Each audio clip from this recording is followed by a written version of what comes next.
Thank you, David. Thanks, everybody.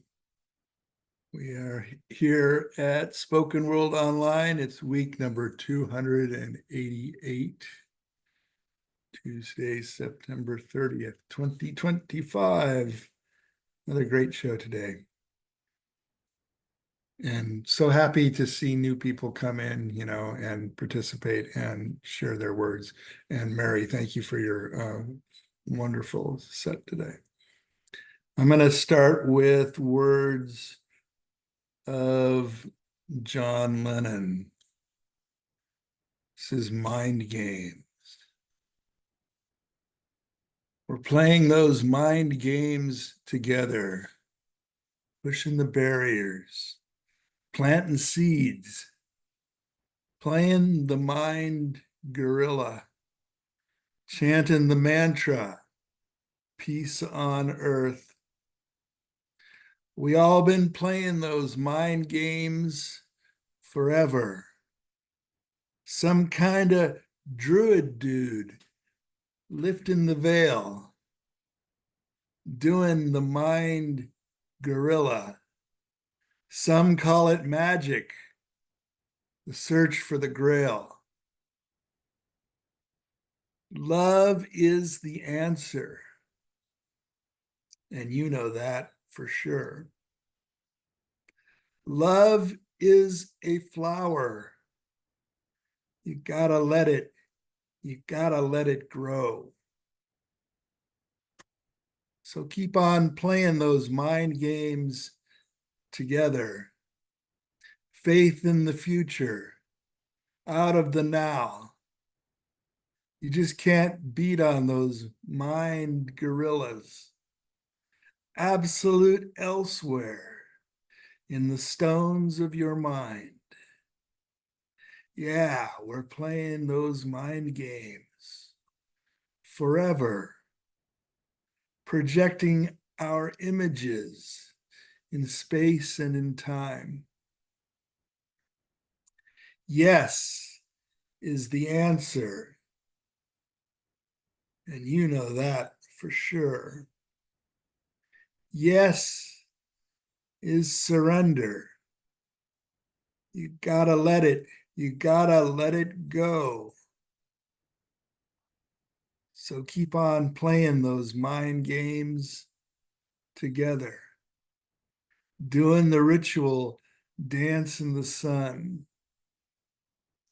Millions of mind gorillas putting their soul power to the karmic wheel.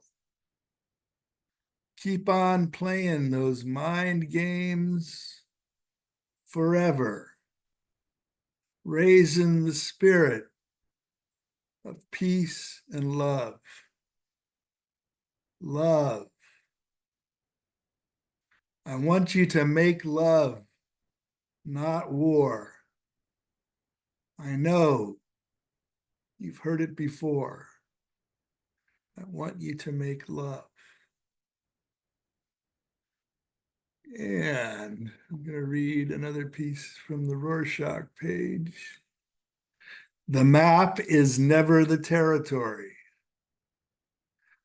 On a train to Zurich following a most eventful first weekend in Paris, the high-speed train rolls along through the French countryside towards the first stop in Dijon.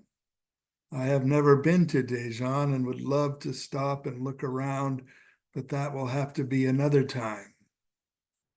The decisions as to where to stop on a journey such as this are usually difficult to make. There are so many places to see. This first trip to Europe in 6 years will return me to familiar places and also add a few new ones.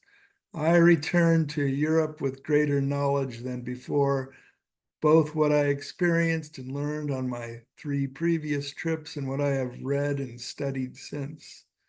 The preparation and now experience have clearly reminded me how much has changed just since May 2010, when last I ventured overseas.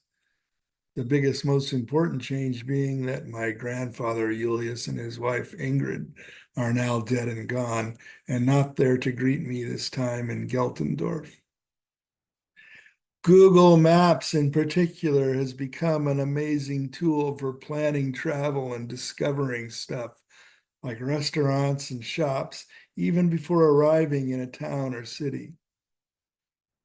It offers access to websites when available, address information and hours of operation, and aggregated comments from customers, and even those pretending to be customers. Useful information, useful impressions and trends may be gleaned, but of course, internet comments are best always consumed with several large grains of salt. The Google Maps Street View feature, where available, will allow the user to take a virtual tour. I had first used this feature before a trip to Omaha, Nebraska, and it was remarkable how confident I was when actually there after a virtual walk around. They are the most detailed and sophisticated maps in human history up to this point, and are constantly adding more and greater details. And yes, they raise serious and uneasy questions about surveillance and privacy. But the usefulness of the new maps cannot be denied. Also, I have reviewed old historical maps of Paris and other old cities digitized and housed on Wikimedia and elsewhere, and those help show how they evolved and are now surrounded by urban sprawl.